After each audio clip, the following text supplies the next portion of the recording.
ready. All right, let's defend some people. Hey, what's up, America? Welcome to Goodnight America. I'm America's sweetheart, Eric Ryan. I think I'm very good at that little thing I do in the beginning right now. Okay, so what we do on this show, not that I have to tell you because it's the biggest goddamn thing on the internet, but what we do is we interview the very best and brightest authors that this planet has to offer. And today's no exception. Let me tell you about today's guest. He is Rick Patterson. He is a corporate leader, a former evangelical minister who launched his own church, a cattle rancher, and the author of a new book called The Matthew Challenge, Living Beyond Religion, Christ Beyond Christianity. As a white man who adopted and raised 4 black siblings, Rick's eyes were open to racial bias and prejudice. He understands why some white people struggle with DEI, I don't, and why others see it as essential, and now works to help both sides hear and understand each other. Also, which I find very interesting, you call yourself a woke-redneck-cowboy, which I would imagine is going to get you killed someday, but you're not dead yet. So thanks for being on the show. I'm glad to be here. All right, man. You were also a biblical scholar, which is great because I don't run into a lot of those. And I have some questions about where we are as a country with Christianity, because we're a Christian nation, ostensibly, right? That's what we say all the time. Well, it's not just what we say. It is in our DNA. I mean, even if we look at the word like guilt, right? Guilt is negative to us. But, we can be guilty of doing some good stuff. I can be guilty of giving a bunch of money to charity. But yet the word guilt implies bad, and that becomes from our Christian heritage. Even our language, stuff we don't even realize is going on, is because we are a Christian nation. What denomination of Christian are you exactly? Oh, well, that's a tough question because I've been kicked out. So, I mean, I'm kind of the closest thing might be like Presbyterian, but I actually align pretty theologically. I align quite often with Catholicism as well. So you got both. And in fact, my first book was I got a blurb from a pretty powerful Catholic priest, and so dude, I span the spectrum. But I tend to align with what they call the white evangelical church generally. Oh, that's a tough one. And, what is the fundamental difference? So I'm agnostic at this point. I say atheist to make people mad, but I am a Catholic by growing up. I was forced. I'm a confirmed Catholic. I got all the paperwork. I got the plaque on the wall from Boston, which is pretty Catholic, I think. What's the fundamental difference? Yeah, it's we're right there. That's black tar Catholicism. What's the difference between Catholicism and Presbyterian at a high level? What do we know? What's the schism? Why are they different? Yeah. So I would like to say that I too am an agnostic, that you can be an agnostic and be a follower of Jesus Christ. So anyway, but I digress. Yeah, maybe that's a topic for another day. No, we'll get there. But the difference between Catholicism and Protestantism is, in theory, this is going to be way off. This is going to get you some thumbs down. I'm telling you right now. Beautiful. But Protestantism is really, I should say, also evangelicalism is driven by a need to grow the tribe, to get converts. Catholicism is oftentimes driven by a need to do good. Now, whether or not those things are actually executed properly in either event, which is why anymore I'm more and more moving towards the idea of Catholicism, because in my view, when Christ was on earth, he wasn't here to tell us how to get eternal life. He was here to challenge us to live eternally. And that, I think, is captured really well in some very powerful parts of the Catholic Church. And I'm not Catholic, so. Interesting. I was going to save this part for later in the show, but I guess this is going to be the main theme, which is that I don't understand why Christians who ostensibly love Christ so much seemingly don't live very Christ-like lives. And I think the thing I can bash the most is Catholics, because I happen to have been one. I went to the Vatican. The Vatican is gorgeous. It's a great place to visit. It's very clean, very pretty, you can buy a deck of cards with the Pope's face on it. But if you were to sell any 20-foot span of priceless artifacts, you could wipe out homelessness on the planet. This place is full of art like you've never fucking seen before. And what the Catholic Church is doing here with the Vatican is hoarding wealth. This to me is not what Jesus would do. And that's their boy, isn't it? That's the fucking Son of God. He's told you that the meek shall inherit the earth, that it's easier for a camel to go through the eye of a needle than for someone who's rich to enter the kingdom of God. Then you go to the Vatican and you got to be like, what the fuck is this? Shouldn't it just be a bunch of tents? Shouldn't it be subsistence living? Because what you're doing is giving to the poor, giving to the needy, giving to those who need help. They're hoarding to the point of absurdity, to the point of like it should be illegal. So right at the top, okay, so Catholics, why aren't you living up to your ideals when you were the organization built around this guy who we should all be worshiping? You tell us we should be worshiping and living like. You know what I mean? I do. And just so we're not going after one arm of the Christian church, I do remember this exact conversation where I was in my evangelical church in some sort of Bible study in a palatial, you know what I'm saying? These evangelical churches are palatial, okay? So I'm in this brand new multi-million-dollar building, and the guy is bashing Catholicism because to your exact point, if they sold all this art, they could just feed the world. And I raised my hand. I said, dude, we're sitting in a $5 million building. How are we any different? And the thing is that whether you're evangelical and you're sitting in a $10 million building, or whether you've got all these works of art, and the fact of the matter is, following Jesus Christ is a bitch. I mean, it is hard. And he made that whole idea very, very clear to us, Yeah. And so I think the challenge in front of all of us is actually dealing with that reality. And instead of dealing with that reality, as we say, Jesus said, dude, just go pluck the plank out of your own eye. Quit worrying about the speck in each other's. And whether you're Catholic or evangelical, we do a crap ton of speck picking without being able to acknowledge this exact plank that you're talking about. We don't do this ourselves. Why are we telling other people how to live? Well, that's what blows my mind is everybody's like, we talked about this off the air, but the recruiting aspect of Christianity is like, isn't it so great? Jesus is, you fucking should follow this guy. You don't follow that guy. Can I just, as a biblical scholar, I just want to run through some of this. Like, I just have a hard time because I do live in a Christian nation and I'm forced to live amongst you people. You just kind of hurt my head.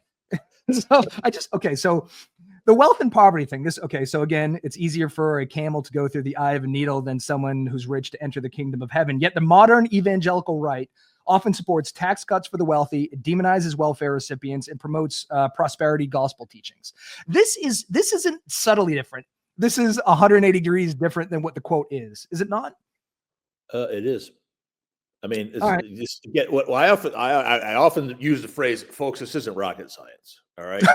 Following Jesus is not rocket science. We always say he was so unclear, but this is not rocket science. I don't think it is. It's not very unclear. So in Matthew 25:35, Jesus says, I was a stranger and you welcomed me. Yet the modern evangelical right supports harsh immigration crackdowns, family separations at the border, xenophobic rhetoric. Peace and nonviolence. Jesus said, blessed are the peacemakers, for they will be called children of God. This is from Matthew 5:9. Yet the modern right embraces gun culture, military expansions, and stand your ground laws. This is 100% of the time. Judging others, do not judge, or you will be judged. This is from Matthew 7:1. The modern right is the quickest to condemn the LGBTQ community. They don't like single mothers. They don't like addicts. They don't like the poor. Like, what? How are they fucking this up? It's like, go ahead. They're fucking it up because it's expensive, and because we are all, as humans, we're driven by what I call here's the root issue. Okay, is that we have a choice in life. That choice is either self-preservation or self-sacrifice. Okay, Christ called us to what he called the narrow road, which is self-sacrifice. It's painful. It sucks. It's no fun. We, as animalistic beings, we are constantly driven towards self-preservation. Self-preservation means we need to keep all our money. We need to keep our tribe together. We need to keep out all the boogeymen, right? And so what Jesus ultimately said is you need to repent. And what repent means, it doesn't mean be sorry for all the bad crap you're doing. What it means is turn from the road you're on and go to the other direction. Turn from self-preservation, a mindset of self-preservation, to a mindset of self-sacrifice. But Jesus warned this, what you're already seeing, it's a narrow road. There are not a lot of people on this road. This should not surprise us. It is what Jesus said would happen. Nobody's going to follow me, Jesus said, not even the church. And if you looked at the book of Matthew, that's what he's arguing. He's gone in and nobody wants to follow him. And he goes, I get it. You know, he this is predicted the frustrating thing. Like, I didn't know he said no one's going to follow me. He was absolutely right. I'm like, as an agnostic, a book written thousands of years ago by what's the phrase, like illiterate Bronze Age goat herders. I don't believe this to be true at all. Like not a single word I think happened, but I think Jesus as a philosopher king, as the idea, as a guy who said some smart shit, real or not real, exists. But you kind of have to follow the shit that he's saying, which is not, it just seems like heretics have taken over in totality. Right. And the challenge is do it anyway. You know, Right. And that's the challenge for me personally, for you, whether, you know, is, so let me backtrack is that, I think biblical literalism is the devil. Okay. However, I also take the Bible literally. You are a man of contradiction. I like this about so you. here's the thing. You're very complicated. An agnostic Christian, you take the Bible literally, but literalism is the devil. Let's go. Can you explain that second part? It is literal in all that it intends to teach. Does it intend to teach where you should put your genitals? No. Okay. I mean, Doesn't Leviticus 18:22 might disagree with you, but it does not. The entire Bible does not intend to teach that. It's not a book about genital management. Okay. It's a book about self-sacrificial living. And we go there to understand our rules for genital management. That's why we go to the Bible, you know? So what I also say is this, Christians, myself included, we take the Bible literally when it makes you do something. Mm-hmm. We take the Bible figuratively when it tells us to do something. Right. Okay. Jesus had a word for that. It's called hypocrisy. It's a good word. And so I believe, and I'll stop here because I'm getting on a rant myself, but no, rants are good. When I, you know, I've got, like I say, I've studied this stuff, and I didn't study it because I wanted to be a Bible scholar. It's because because my agnosticism drove me to know. Okay, it drove me to know, still driving me to know.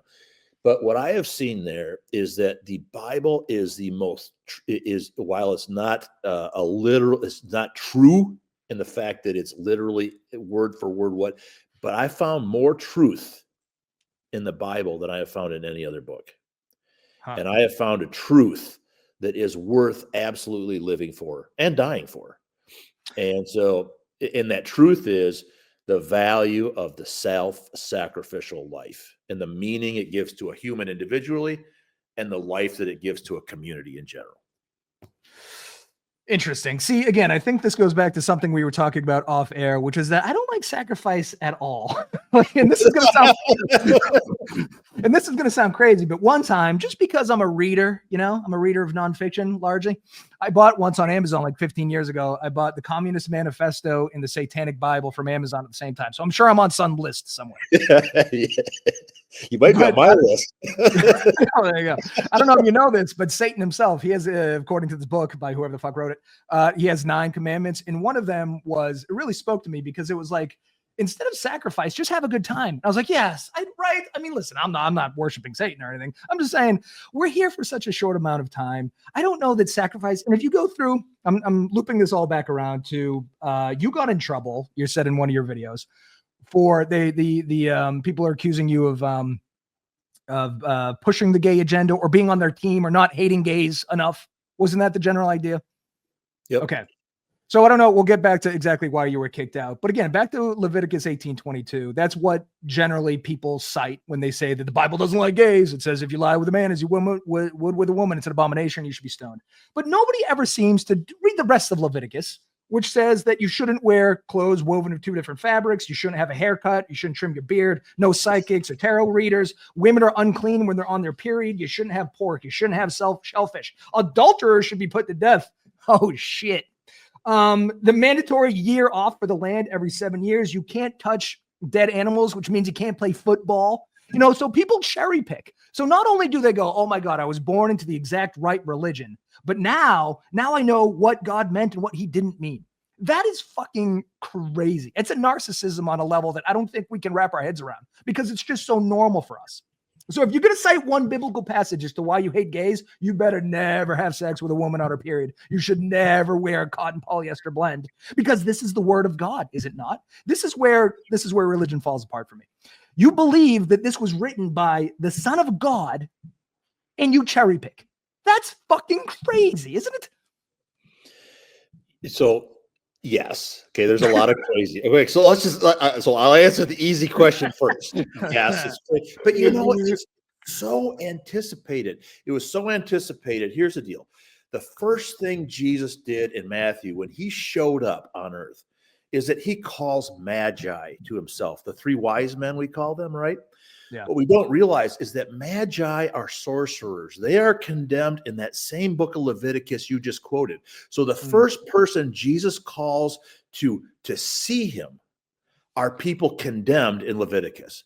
Jesus said, I am rewriting all this shit. All right. And all the people you have been trained to hate are the first people I'm calling. And not only that, I'm going to call them through a star. That's like calling a group of homosexuals through a pride flag. Okay. Yeah, all right. When you see Jesus call these magi, and then you see this, you see the church say, screw that, I'm not going to look, because there's just a bunch of magi. You know, they're condemned idolaters. And then you see the government say, well, I'm not going to look either then. And the only people who go are the outsiders. And I say to myself, dude, all bets are off. All bets are off. You better damn well never come at anybody, because whoever you're condemning are the first people Jesus called to come see him. So I'm following them. So you must get extra frustrated as a biblical scholar when you're kicked out of a church when you're following the rules. That's bullshit. But here's the thing, is that Jesus, I mean, if all of a sudden you realize this is exactly what Jesus said happens. All right. So, you said I hate sacrifice. There are multiple times where Jesus says this: anybody who wants to follow me has to deny themselves, pick up their cross, and follow me. What happened to the crowds every time that Jesus said those words? Nobody wants to say, no, they just dissipated. They went away. You know, he said to the rich young ruler, one thing you lack, sell everything, give to the poor. The dude, what did he do? His face fell and he walked away. We have no idea what the guy did, and it's hard. It is, but it's also hard when you look at the book of Matthew. You see somebody who you see Matthew pointing out the radical inclusivity of Christ. You cannot read the book of Matthew and come away with any perception other than the guy loves everybody we hate. Yet we continue to hate everybody that predictably we would. Some of us do. Our fate. If we choose individually, okay, if we choose to enter the battle, all right. I mean, and here's the thing: we joked about it earlier. I am one of them. I hated people. You know what I'm saying? I did. I categorized people, and then I studied and and frankly, this is why my book came about, was because I was confronted with the book of Matthew. And when I was confronted with the book of Matthew in my doctoral study, I thought, I got all this shit wrong. I've been indoctrinated in the church, and we got it all wrong. So if I can dumb this down, you were a Christian, but you were this surface level Christian that everybody sort of pretends to understand the Bible. They really don't. Then you studied the Bible, and then you're like, holy shit, the rest of them are getting it wrong. Is that kind of the idea here? Yeah, but it actually is further earlier than that. And that is, I was an evangelical, born again atheist before that. Okay. And so what is that? So that's somebody who has a religious conversion to the godlessness of the world, and it's then somebody who tries to convince other people that the godlessness is the best way of life. So that makes you a born again atheist that's evangelical. Oh shit! I didn't even know they made those. I don't want to. I don't want to be mad.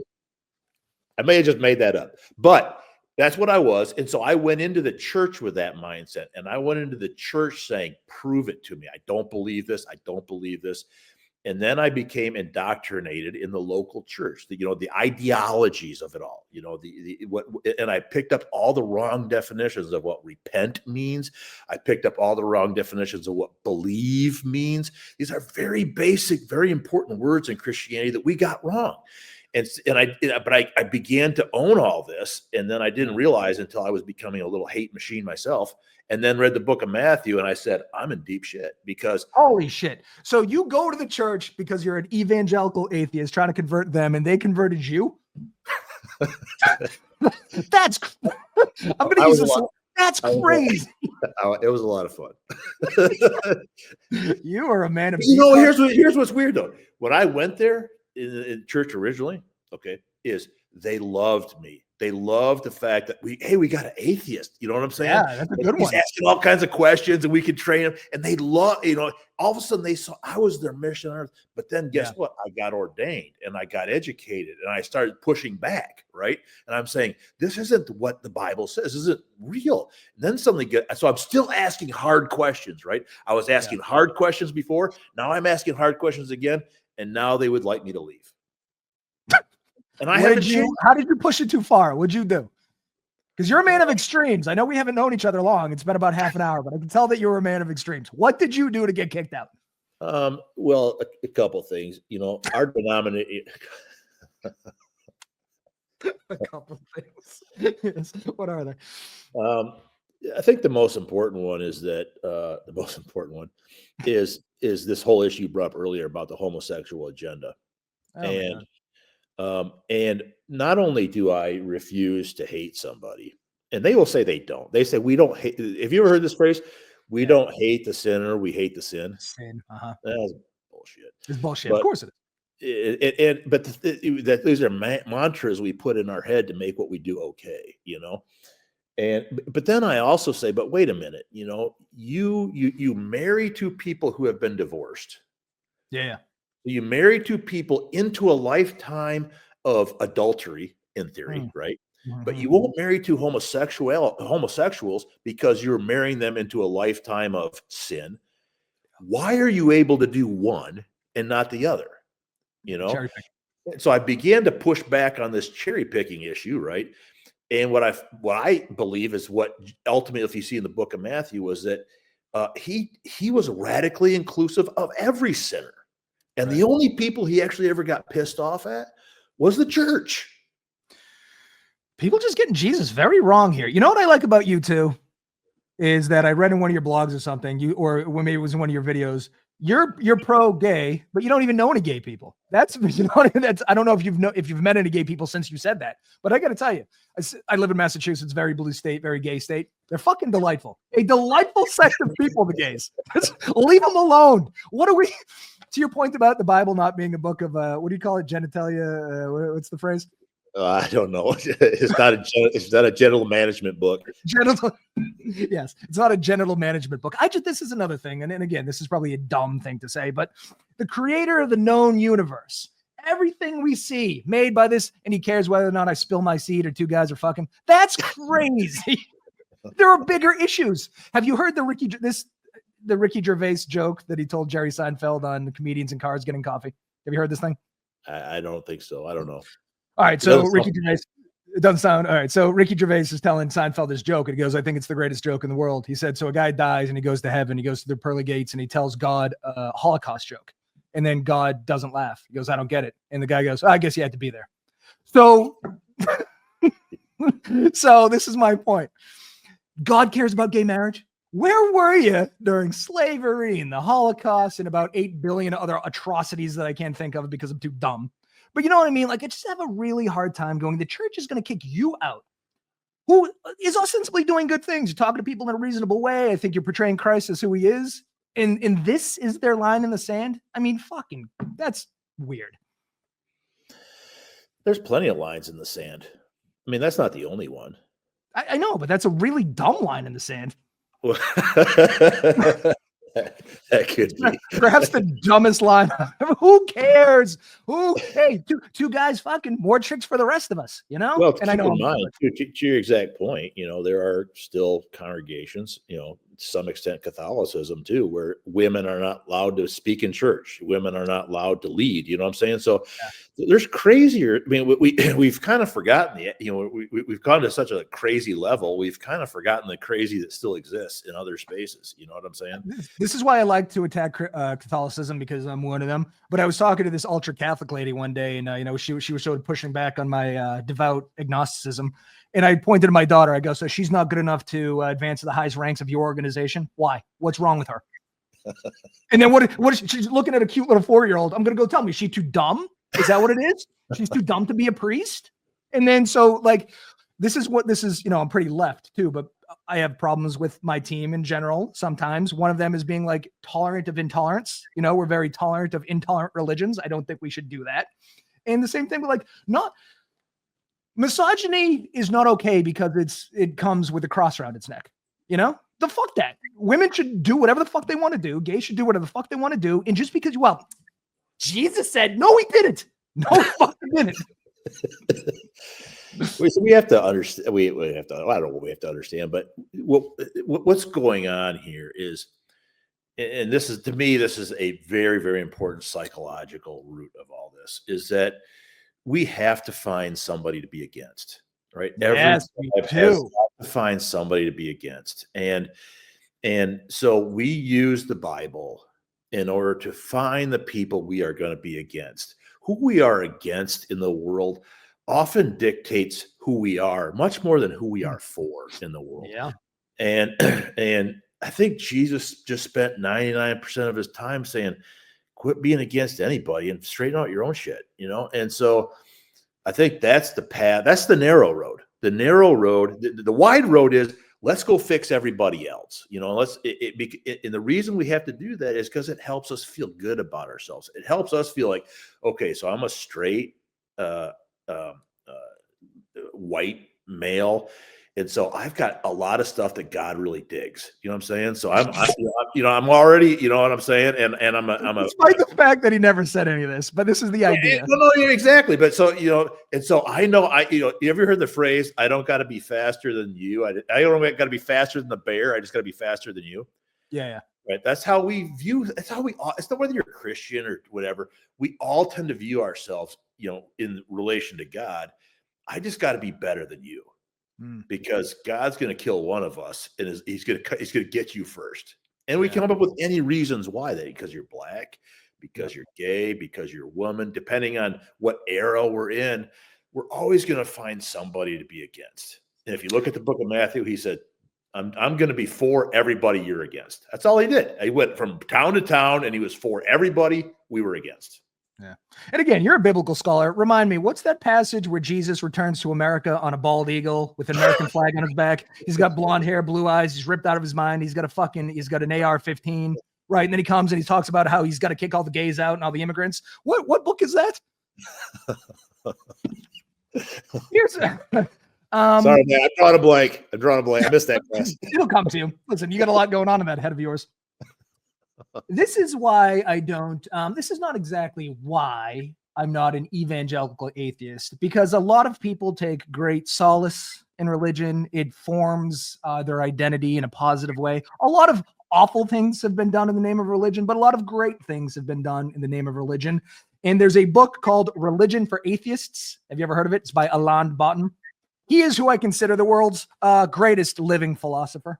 But religion does a lot of good things that we don't realize outside of charity, like community and rituals. There's not a Darwin Day in the atheistic community. There's nothing that we celebrate. We don't have Copernicus presents under the fucking Darwin tree. There's no sense of community or ritual, and religion does that very well. There's no moral instruction in the atheist secular world, which sucks.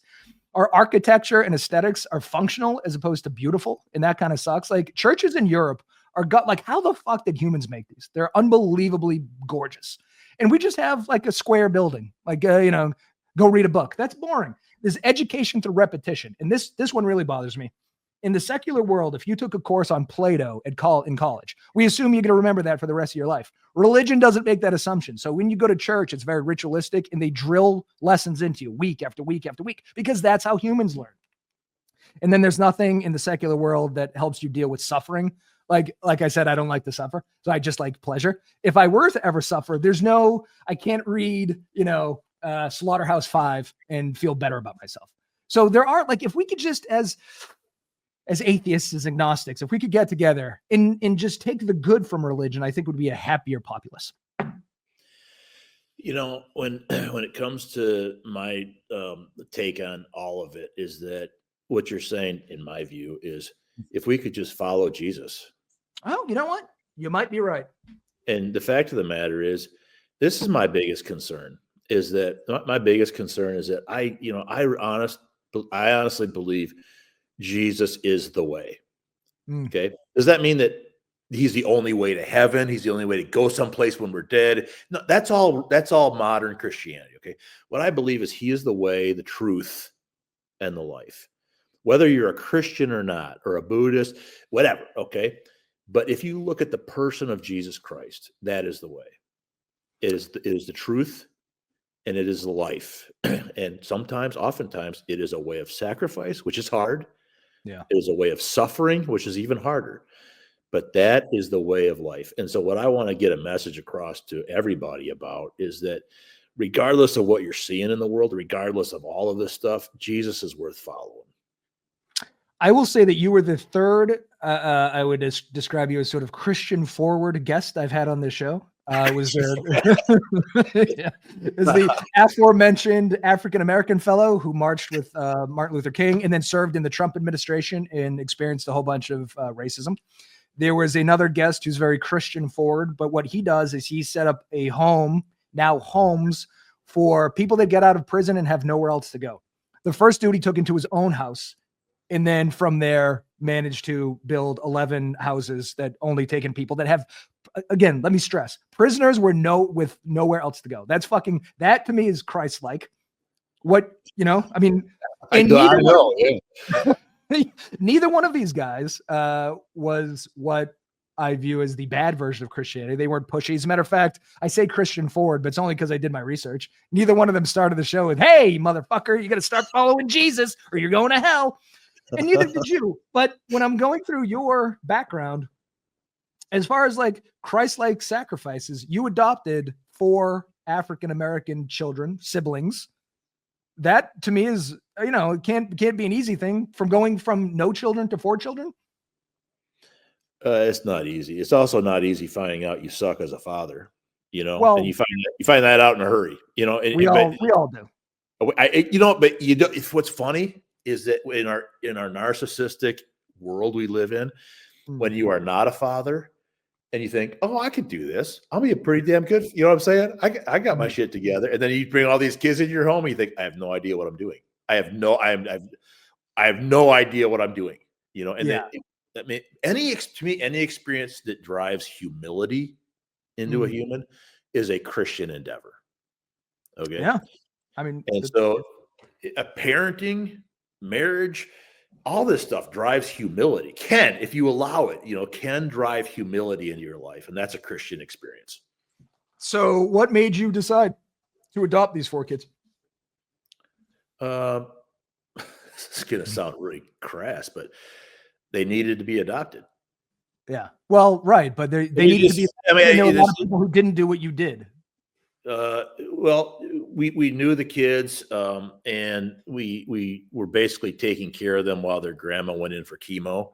Oh, geez. And so we watched them on weekends, and then eventually their grandma passed away, and the kids went into foster care. So we got rushed through the system to foster parent them, and then they tried to reunite them with their parents, and which took a couple of years, and then they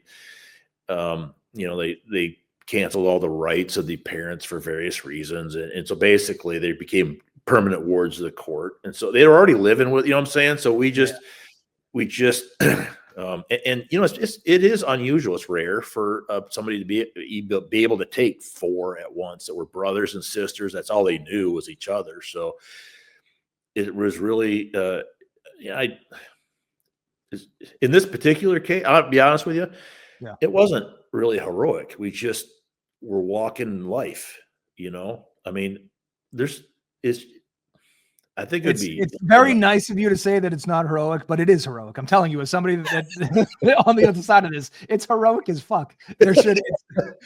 And listen, I admire that you said that, you know, you were a shitty father, and that's probably a healthy way to look at it, because, you know, you're normal and human. I'm sure it wasn't easy. You had 4 kids. Listen, I'm a horrible father, and I only have 2, and they're my own. Like, you know, we're all fucking this up. I mean, you know, you brought up, I really don't want to go backwards, but you brought up Matthew 25, and you brought up this guy that is working the prisoner homes. And there's a point, can I just interject a point here that I think is kind of important? Yes. In Matthew 25, what Jesus says is, what you have done to the least of these, you have done to me, whether they are aliens or prisoners or whatever, okay? Hungry, lost, the sick, what you have done to the least of these, you have done to me. Yeah. So when this fella takes prisoners into his home, he is accepting Christ into his home. And evangelicals, we make a point, we say, well, I have accepted Jesus in my heart. Well, if you haven't accepted prisoners in your heart, you haven't accepted Jesus in your heart. If you haven't accepted the aliens and the lost and the hungry into your heart, you have not accepted Jesus in your heart. Because Jesus also said, what you have not done to the least of these, you've not done to me. So what I feel a lot of times happens in evangelical Christianity is we march around saying, it's okay, I have Jesus in my heart, but we reject all the people that Jesus said are him in this world. Well, this is another, like, this 180-degree separation between what he says and what it's become. Christianity today is very capitalistic. You know, the most capitalists among us are also the most Christian among us, whereas it's really socialism that Jesus, I think, would be more into. Eugene Debs, for example, I don't know if you know who he is. He was a socialist candidate for presidency for the 20s or some shit. And he said something to the effect of, you know, while there's a single poor person, I am poor. While there's a single prisoner, I am not free. Kind of Jesus-y along that same lines. That's socialism, baby. Social safety nets, taking care of the least among us. Like, that's the idea. Those who have the means help those who don't. That ain't capitalism. And to me, that ain't Jesus. But capitalism and Jesus seem to be one and the same these days. And to separate them would be such a mindfuck in modern America that I don't think it's ever going to happen. It's just so bizarre, because I don't think that's who he is. When we adopted our kids, I realized that we were dependent on people paying their taxes. Mm-hmm. So you paid your taxes, and what that did is it paid to get my kids' cavities filled. Right. You paid your taxes, and it got shoes for my kids. And so I have had that created in me just a shift in understanding taxation. And today I believe taxation is an act of charity. Now, is it often misused? And I get it. It's all misguided. You know what I'm saying? But today, you know, I looked at my pay stub today, and there's this thing called Medicaid on it, right? Yeah. I mean, I don't know on Medicaid, but here's the thing. That money that they just took out of my check for Medicaid, it's paying some elderly person's doctor visit. Right. That's good. There's and what would Jesus do? Would he fight that? What Jesus would do is say, give to Caesar what is Caesar's. You know? Yeah, that was another thing I was going to bring up, but I felt like I was belaboring points. Give to Caesar what is it? You know what I'm saying? Who cares? Yes, separation of church and state. I know. That's the other thing, is that the separation of church and state is spelled out by Jesus in the Bible. And then what do Christians want to do? They want to put statues of the 10 Commandments in front of fucking state houses and teach the Bible in fucking public school. It says in the fucking thing that you're trying to teach not to do the thing you want to do. That's crazy. I just don't understand. It's crazy.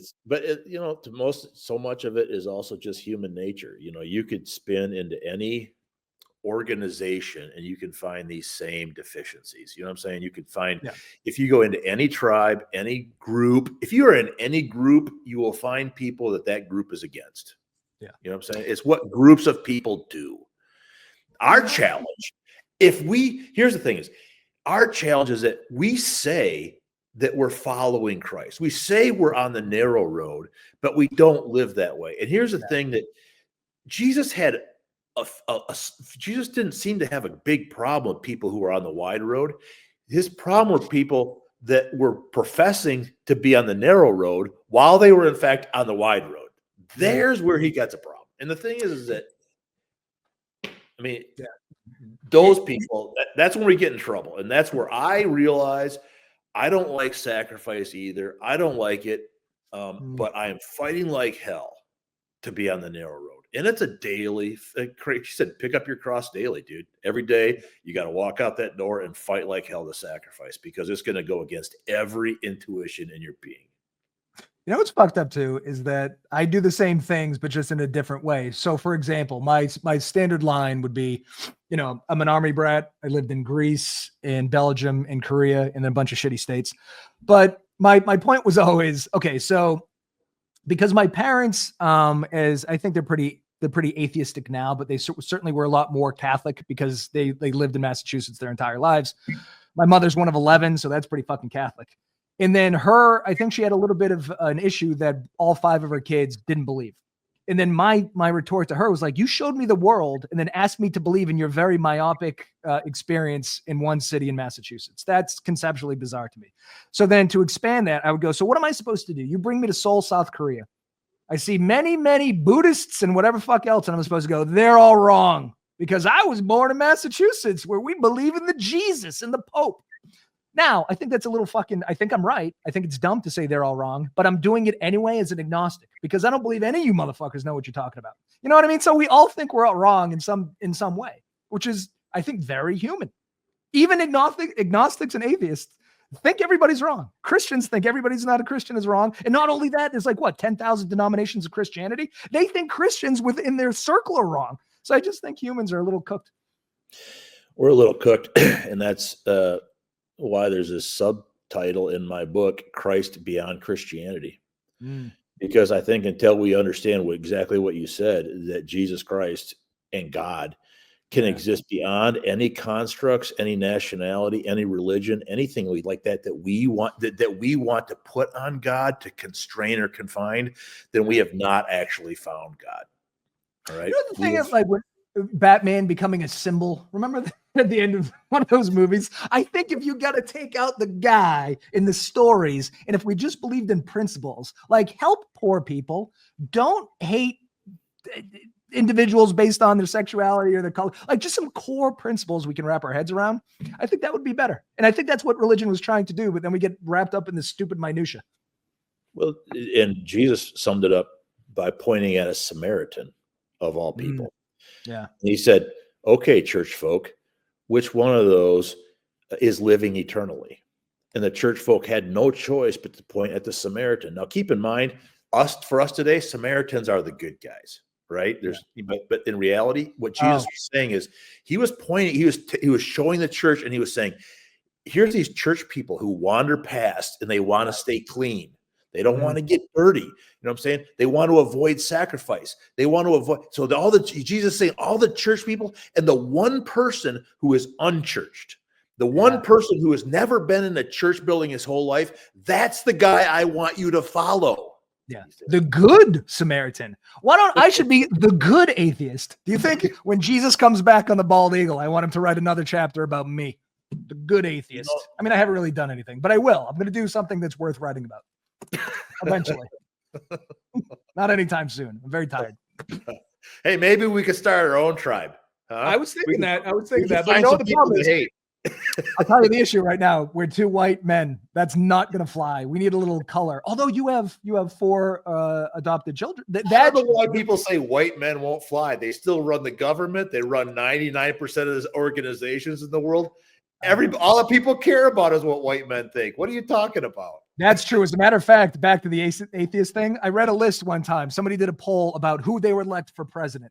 And like 100% white, middle-aged male Christian. That's number 1. That's exactly what we want. Then second was a black, middle-aged Christian man. We're willing to deal with Obama. And then it dropped off significantly after that. It was like maybe a white woman. I don't know. But it was, and then it went down. The last thing people would vote for is an atheist. And that to me is so fucking crazy. Like there's such a stigma around godlessness, even though so many wars have been started in the name of God. There's been no atheistic wars. Never. We're just cool. We're just hanging out, a couple bourbons, a little Pornhub, and we're done. Anyway, you're right. We should start a religion. What the world needs is 2 white guys doing good. We need to atone for our sins as a tribe. See, we don't need 2 white guys doing good. There was one non-white guy whose name was Jesus Christ, who did good. And he said to all of us, I am the way, the truth, and the life. It's a narrow road, but if you want to be on this road, this is the way, the truth, and the life. All we have to do is keep reminding everybody that it already exists. It's non-exclusive. It is intensely inclusive of everybody we hate. We just have to keep reminding people that what we would do, it's already been done. We just have to look at it and see it for what it is. I'm excited for the real Jesus to come back because he's going to be a little short Jewish fella talking Hebrew, and people are going to want him out the fuck country. Get the fuck out of our country right now. Speak English. He doesn't speak English. English wasn't invented yet. Do you want to talk about your new book? I think we have. Oh, So I think what is in that book is everything we just honest to God, everything we just talked about is in that book. How do you live beyond religion? How do you find Christ beyond Christianity? And it all is based on the book of Matthew. All the passages we've talked about, they're all in there. And that's true. We did hit Matthew pretty hard today. We hit Matthew which is great, And so I think, what triggered me on this is I drove past this billboard, right? I'm hauling some cattle up north in Michigan. And there's a big billboard out there that says, if you want to know Jesus, read Matthew, right? And when you see a billboard like that, 9 times out of 10, it's evangelical Christians who want to convince you, atheists, that you need to come to Jesus, right? So they want you to know Jesus by reading Matthew. Yeah. But what I saw in that book was, you know what? If Christians, if you want to know Jesus, you'll find him in Matthew. You're just not going to like what you find. That's a good point. You know what? The other thing too about the there seems to be a skewed thought where when I talk to evangelicals or Christians who care and they try to convert me, they always think I don't know. But there was a Pew Research poll where they got a whole bunch of people from different denominations and different religions to take a test. Those who know the most about religion were Jews number 1, atheists number 2. Christians were way the fuck down on the list because I don't even think they know them. To your point, they don't even know what they're worshiping. So it's always been conceptually bizarre to me that when people try to convert me, they think it's a lack of knowledge. It's not that. It's the knowledge and seeing other people that protest to be Christians and how they act as opposed to what the book they pretend to worship says. I just don't want to be that hypocritical. I'm sure I'm hypocritical in a million ways. I just don't want to do that thing. No, you have to. Bill Maher has widely been quoted, perhaps misquoted, I don't know, as saying that that the Bible for evangelical Christians is like a computer manual where you just scroll to the bottom, you don't read any of it, and you get to the bottom and just punch I accept. Yeah, that makes sense. And without knowing what's in there. And the fact of the matter is that as an atheist and as an agnostic, as a previous atheist, as a present agnostic myself, I read it. And it's legit, and he's legit, and I think that if we really read it and if we really engaged in it, we would have a much better world. In fact, we might even be able to make America great again. Oh shit! He tied it all together. That's all Trump is trying to do. Is just bring Christ back to Florida. If there's one person who's Christ-like, it's Donald Trump, right? Across the board. The most Jesus-y guy I know is that fat orange moron in the White House, I think. That's going to get you a copyright infringement there. Good. I did want to talk about DEI, but maybe we can come back and you can talk about that because we're up on the hour and I'm sure you have things to do. I'd love to come back and talk about DEI. It's near to my heart. I'm sure. And since here's the thing, I need to admit, I know that you have the moral high ground. To beat you, I would have to adopt 5 children. Then you and I can talk on the same plane. But you're living your ideals, you really are. That's the thing, and that's in the book. I'm not living my. I mean, so what the whole thing, all of life is really all of the Christian life, following Christ, whatever, is to grind you into humility, to realize I'm not even following my own ideals. And what that then allows you to do, it totally unhooks you from having to hate anybody. You just being driven into your own humility means I don't have to hate anybody. I don't even have to hate myself. Self-hatred is what's really driving the entire church. The fact that we have this need for God to say, well done, is driven by our own self-hatred. If we could just purge that crap, we wouldn't be so hungry for affirmation from God or anybody. Anyway, I rant again. No, listen, this whole show is about you ranting. That's what it's supposed to be. Well, then I got to keep coming back, man, because I got some rants in me, boy. No, listen, you're more than welcome back because, fucking guilt and shame specifically, again, because I can only speak to Catholicism, original sin, the little baby sinned, you fucking lunatics. I just don't. And I acknowledge that agnosticism and atheism cheat a little bit because we have nothing for you to nail us down with because there's no doctrine we, follow. So we can move the goalpost all the time, but that feels right to me. I should be able to move the goalpost. It's my own goddamn goalpost. You got doctrine. We got doctrine. I have doctrine as an atheist. You know what I'm saying? I mean, what drew me out of atheism was that when I looked at the person of Jesus, even though I refused to believe in him, I said, that's the life I want to live. So even as an atheist, I knew I had rules. My dogma, I knew what good was. I knew what it meant to be good. We have our dogma. We just won't admit it, Well, and the dogma, sorry. I was just going to say, Vonnegut, I'm a huge Kurt Vonnegut fan. He described himself as a humanist, which nobody talks about anymore. But the humanist doctrine is kind of just don't be an asshole. And I think that's a very good place to start. If the thing you're doing is assholey to anybody, the poor, the meek, the gay, the black, the anybody, that's wrong. Let's start there and work our way up.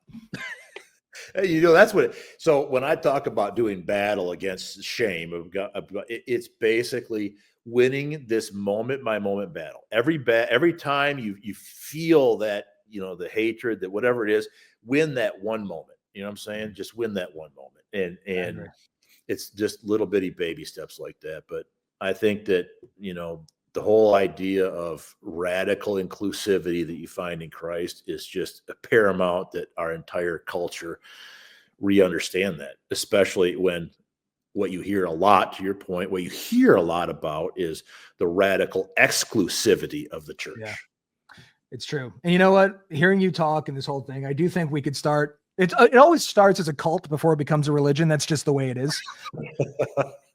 And the problem with cults is it always devolves into weird sex stuff. I don't know. I don't need any of that. Well, that's what I'm saying. Like, I'm sure it's so appealing, and that's why the cults never jumped to religion, and they haven't in 2,000 years. Well, the Mormons, I suppose, that the weird sex stuff didn't stop them. I don't know. I gotta work out this theory. My point is, I'm into starting a cult and then religion if you are, but we have to work really hard on no weird sex stuff, not between us. But I'm saying, like, the plural wise, I'd be like, yeah, I think I want that. I don't want any of it. Okay, you be the good one. There needs to be a good cop, bad cop thing. Well, that's maybe our new religion. I don't think I want any of that either. I don't want anybody following me. I want them following Jesus because I think that is the way. This guy, not the way. Okay. You say that now, but when I show you the sign-up sheet and you see all those names, you're gonna be like, all right. All right. You know what? And that's what shame will make me do. I'll see all that. I'll get this big ego surge. I'll be like, yeah, I can do that. Yeah, I could do that, Yep. And in 8 months, weird sex stuff, 16 months, we're both in prison. I'm telling you. It's always the way it works. All right. Let's a couple things. You want to tell people where they can buy your books and where they what your website is and where they can see more, Rick? I'm on Amazon, and basically if you Google anything called Rick Patterson Connects, add the word connects after it, you'll find my website, you'll find my YouTube channel, and you'll just wander into all sorts of stuff about me. Rick Patterson Connects. I did read a few of your blogs. They're well written and provocative. I liked those. So go there as well. So do me a favor. I'm going to log off the official broadcast, but can you stay in the green room so we can debrief and work this cult thing, religion thing out? No, I'm leaving. I don't want to. All right. You say that now, but we'll see. Listen, Goodnight America. Tune in tomorrow where I'm going to have a porn addiction specialist on, which fascinates me. How much can one whack off in a day? We'll find out. Good night.